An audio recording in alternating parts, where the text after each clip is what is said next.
Today, something a little bit different. I'm going to talk to you about the M113, well, actually, it's the M901 version of the M113, mounting the GLH-H. That's the Ground Launched Hellfire Heavy. It dates from about 1990 or so. Now, it's currently mounted on the M901 version of the M113, simply as a donor vehicle, but I guess that could have been used. It was intended for use on other vehicles like the Striker and the Bradley.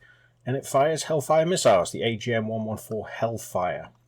This is an anti-tank missile, so it's quite an impressive missile. To be fair, it has been mounted on a variety of other things, and this is a one-of-a-kind vehicle. This is currently residing at the Heartland Military Vehicle Museum in sunny Nebraska. Let's have a look inside. So, let's have a look inside. Access to the vehicle is gained through the driver's hatch on the top front left of the hull. Please note the episcope is currently missing. And the driver has plenty of space. That's more than can be said for here, where we're looking backwards down the vehicle. You can see the turret basket descending from the ceiling there. That's the sidewall. I believe that's the rear left fuel tank you're looking at. As I rotate the camera, you can see the array of controls the driver of the M113 has. These are unchanged effectively by the addition of the turret, although there is an awful lot of cabling, and I suspect some of it may be additional. It's hard to tell because the vehicle's not in very good condition.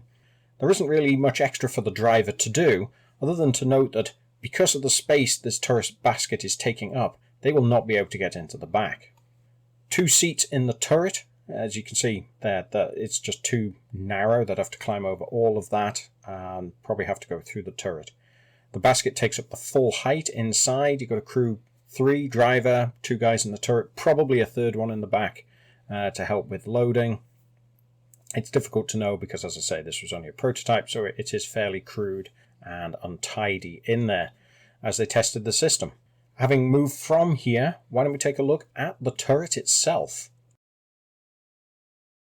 Okay, so let's look at the turret. Quite a large turret. It's almost entirely aluminium and armour denoted by the large triangles on the front.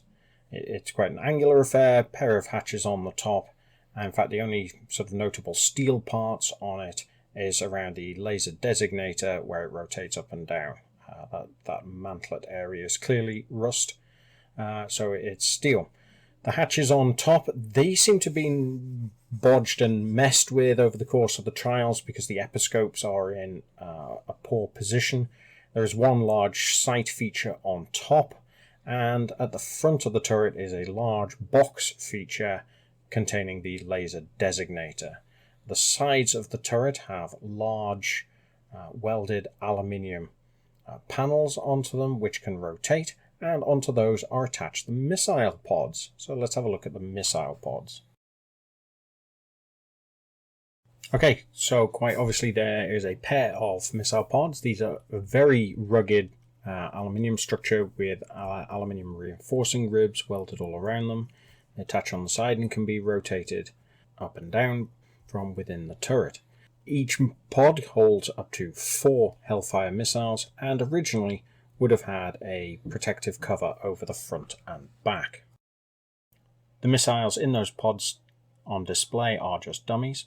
It would have carried 8, so a battery of 8 Hellfires would certainly have done some mischief. It's unknown how many would have been carried in the back, as that would have depended on the roll, and obviously the vehicle never entered service. Well, that's it for now. If you want to know more about the M901 GLH-H Hellfire Heavy, please check out my article on Tanks Encyclopedia. I'll put a link in the box below. Please do that usual like, share, subscribe sort of business. I hope you found this interesting. If you do want to support me, my work, or this channel, please be so kind as to go to Patreon and do your business there.